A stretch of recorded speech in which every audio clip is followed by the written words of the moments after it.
ప్రజల్లో కూడా అందరూ కూడా ఆయన్ని గుర్తు చేసుకుని పూజిస్తూ ఆయన మీద ఎప్పటికీ తగ్గనటువంటి ప్రేమ అభిమానాలు చూపిస్తున్నారు.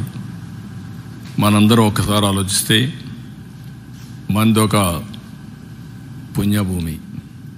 ఎందరో మహానుభావులు ఈ తెలుగు నేలపైన పుట్టారు. అలాంటి మహానుభావులు పుట్టిన ఈ నెలలో మీరు ఒకసారి చూస్తే ఒక వెనుకబడిన జిల్లా అనంతపురం జిల్లా గుత్తి మండలంలోని రామ్జీ నాయక్ తాండాలో రామావత్ గోత్రంలో భీమా నాయక్ ధర్మణిమాత దంపతులకి సేవేలాల్ గారు జన్మించడం, అది కూడా 1739 సంవత్సరం ఫిబ్రవరి 10వ తారీఖున జన్మించారు. అప్పటికి ఎగ్జాక్ట్గా 286 సంవత్సరాలు. ఒక వ్యక్తి మానవ జన్మెత్తిన ఒక పేద కుటుంబంలో పుట్టిన ఏ విధంగా ప్రజల్ని ప్రేరేపితం చేయగలుగుతారు, ప్రజల్లో చైతన్యం తేగలుగుతారు, వారు అవలంబించిన సిద్ధాంతాలు శాశ్వతంగా ప్రజల గుండెల్లో ఏ విధంగా ప్రభావితం చేస్తాయో దానికి ఇదొక ఉదాహరణ. అలాంటి మహనీయుడి యొక్క స్ఫూర్తిని భావి తరాలకు అందించాలనే ఉద్దేశంతోనే దీన్ని ఒక స్టేట్ ఫంక్షన్గా చేస్తున్నాం. ఆయన పుట్టిన గ్రామంలో కూడా 50 లక్షల రూపాయలు శాంక్షన్ చేసి అక్కడ ఘనంగా కార్యక్రమాలని నిర్వహించమని కూడా ఆదేశాలు ఇచ్చాం. ఈరోజు ఆయన చూస్తే జగదాంబ మాతనే తన మార్గదర్శకురాలిగా గురువుగా స్వీకరించి అన్ని విద్యలు నేర్చుకుని బంజారాలకు ఎనలేని సేవలు అందించాడు. మూఢ నమ్మకాల్ని పోగొట్టడం కోసం ఈరోజు మనం మాట్లాడడం కాదు, ఆ రోజుట్లో 300 సంవత్సరాల కంటే ముందు ఇంకా ఎక్కువ మూఢనమ్మకాలు ఉండేటివి. ఆ మూఢనమ్మకాల్ని రూపుమాపడం కోసం ఆయన జీవితాంతం పనిచేశారు. సమస్త జీవకోటికి తల్లి అయిన అమ్మ భవానిని పూజించాలని, కానీ ఫలితాన్ని ఏమాత్రం కూడా ఆశించవద్దని బంజారాలకు చెప్పాడు. బాధ్యతగా మనం చేయాలి, ఆటోమేటిక్గా తల్లి దీవిస్తుందని చెప్పి చాలా స్పష్టంగా చెప్పాడు. దాన్ని బట్టి మనం అర్థం చేసుకోవాల్సింది, కర్తవ్యాన్ని మనం ప్రతిఫలం ఆలోచించకుండా చేస్తే ఆటోమేటిక్గా ప్రతిఫలాలు వస్తాయి. ఆ విషయమే ఆయన చాలా స్పష్టంగా చెప్పడం జరిగింది. రెండోది మీరు చూస్తే ఆయన సిద్ధాంతాల్లో హింస అనేది మహాపాపమని, అహింసా సిద్ధాంతానికి కట్టుబడి ఉండాలని పునాది వేశాడు.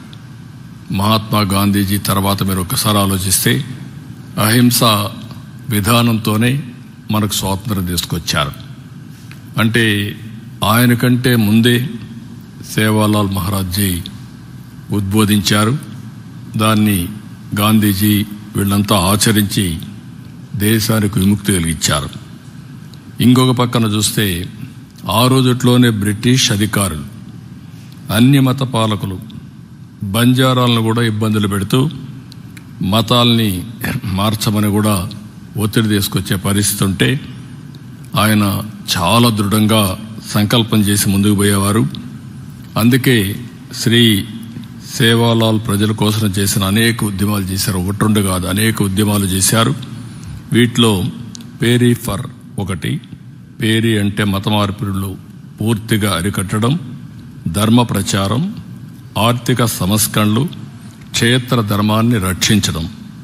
ఇలాంటివన్నీ ఈరోజు మనం మాట్లాడుకునే ఆర్థిక సంస్కరణలకు ఆ రోజే ఆయన సిద్ధాంతకర్త అయ్యాడంటే దీన్ని బట్టి అర్థం చేసుకోవాలి.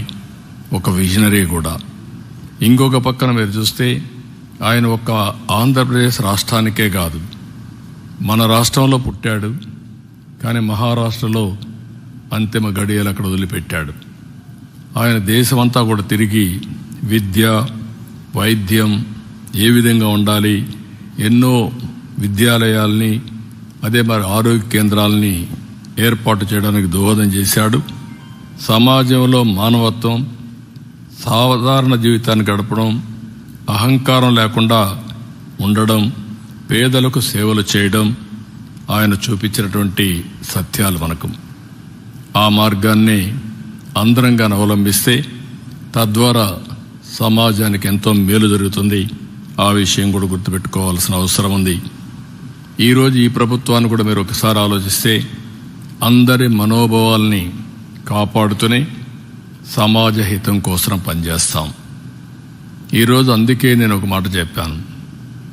ఇలాంటి మహనీయులు ఎంతోమంది చరిత్రలో అనేక మార్గదర్శక సూత్రాల్ని మనకు చూపించారు. ఆ తర్వాత వచ్చిన ఎన్టీ రామారావు గారు ఆలోచిస్తే తెలుగుదేశం పార్టీని పెట్టి పేదలకు ఏ విధంగా సేవలు చేయాలనో, ప్రత్యేకంగా గిరిజనులకు ఏ విధంగా అండగా ఉండాలనో చేసి చూపించిన నాయకుడు నందమూరి తారక రామారావు గారు. అలాంటి పార్టీ ఈరోజు మీరు చూస్తే ఎక్కడికక్కడ ఐటీడీఏలు పెట్టడం, పేదలకు సేవ చేయడమే కాకుండా అందులో నిరుపేదలు ఎక్కువ ఉండే కులం చూస్తే గిరిజనులు.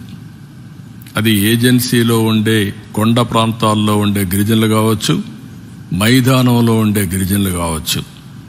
ఈరోజు మైదానంలో మీరు చూస్తే ఎక్కువ మంది లంబాడాస్ అంతా కూడా మైదానంలో ఉంటారు, యానాదీలు ఉంటారు, ఎరుకులు ఉంటారు, చెంచులు ఉన్నారు.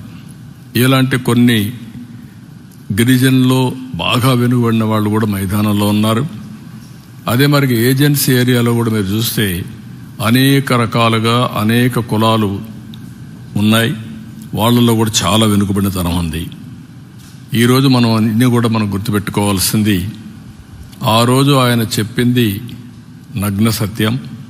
ఇప్పటికి కూడా మనం ఆచరించిన ఇంకా మార్పు పూర్తిగా రాలేదు.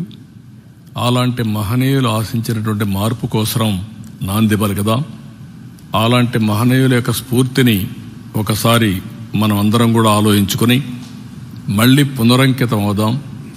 ఈ ప్రభుత్వం చాలా స్పష్టంగా గిరిజన చట్టాలని కాపాడుతాం. ఈరోజు మీరు చూస్తే ఈ ప్రభుత్వం వచ్చిన తర్వాత మైదానంలో కానీ గిరిజన ప్రాంతంలో కానీ జీరో పావర్టీ ఒక ప్రణాళిక పెట్టుకున్నాం. అందరికీ సమాజంలో సమాజ హితం కోసం పనిచేస్తాం.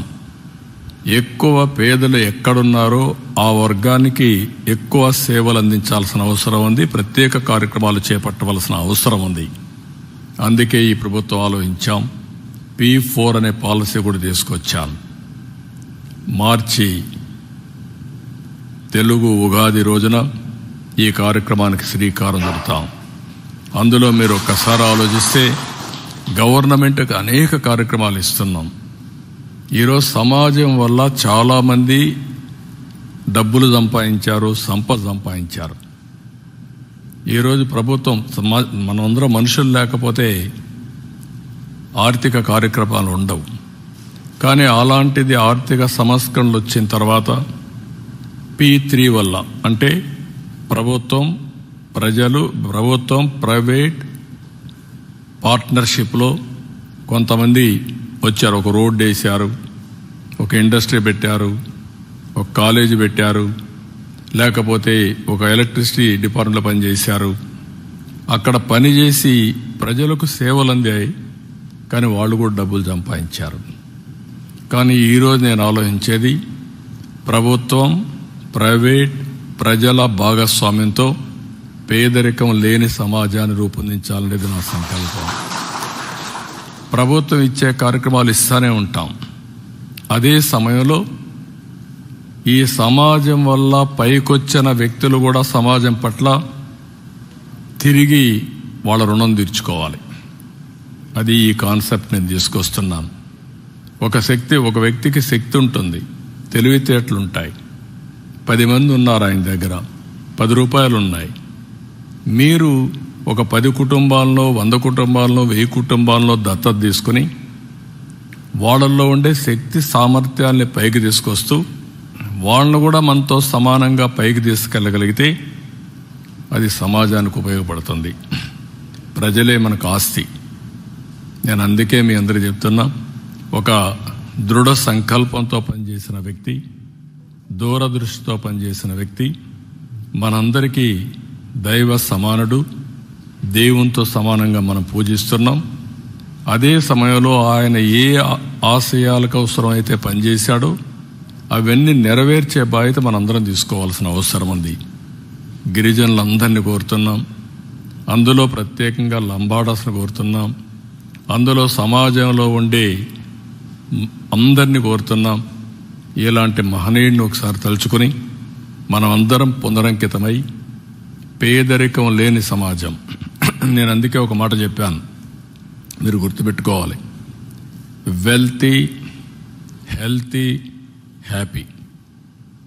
పేదరికం ఉండకూడదు, డబ్బులు సంపాదించాలి. ఆరోగ్యంగా ఉండాలి, డబ్బులుంటేనే చాలదు. డబ్బులుండి అనారోగ్యంతో బాధపడతా ఉంటే అది జీవితం కాదు. డబ్బులుండి ఆరోగ్యంగా ఉండి ఆనందం లేకపోతే అది జీవితమే కాదు. మనిషే పుట్టింది ఆరోగ్యంగా ఉండాలి, ఆనందంగా ఉండాలి, హ్యాపీగా బతకాలి. ఈ 3 సిద్ధాంతాలు పెట్టుకుని స్వర్ణ ఆంధ్రప్రదేశ్ విజన్ 2047 తయారు చేశాం. దానికోసం పనిచేస్తాం, 24 గంటలు పనిచేస్తాం. ఈ సమాజంలో ప్రతి ఒక్క పేద వ్యక్తికి అండగా ఉండే విధంగా పనిచేస్తాం. దానికి మీరు ఒకసారి చూస్తే శ్రీ సేవాలాల్ మనకందరికి ఆదర్శంగా ఉండేట్టుగా ఆయన ఆశయాల్ని చిత్తశుద్ధితో అమలు చేసి మనం లంబాడాస్నే కాదు గిరిజనుల్ని అన్ని విధాలా పైకి తీసుకొస్తామని మరొక్కసారి మీకు తెలియజేసుకుంటూ, ఒకప్పుడు నేను సమైక్య ఆంధ్రప్రదేశ్లోనే 500 జనాభా ఉంటే చాలా తాండాలు పేదరికంలో ఉన్నాయి. అక్కడ మెజారిటీ లంబాడాస్ ఉన్నారు, పెత్తనం మాత్రం అగ్రవర్ణాలది ఉందనే ఉద్దేశంతో ప్రత్యేక తాండాలుగా అన్ని కూడా పంచాయతీ చేసి తెలుగుదేశం పార్టీని చేశాం. ఆర్థిక సహాయం కానీ ఎమ్మెల్యేలు చేశాం, తర్వాత మంత్రులు కూడా చేశాం. మొట్టమొదటిసారిగా మీరు చూస్తే చందూలాల్ ఉండేవాడు వరంగల్లో, ఆయన మంత్రిగా చేశాం. తర్వాత అక్కడ చాలామంది ఎమ్మెల్యేలు కూడా చేశాం. ఇలాంటి కార్యక్రమాలన్నీ మనం శ్రీకారం చుట్టాం. మీలో కూడా సమర్థవంతమైన నాయకత్వం రావాలని, భవిష్యత్తులో మీరు అన్ని విధాలా బాగుండాలని మనస్ఫూర్తి కోరుకుంటూ అందరికీ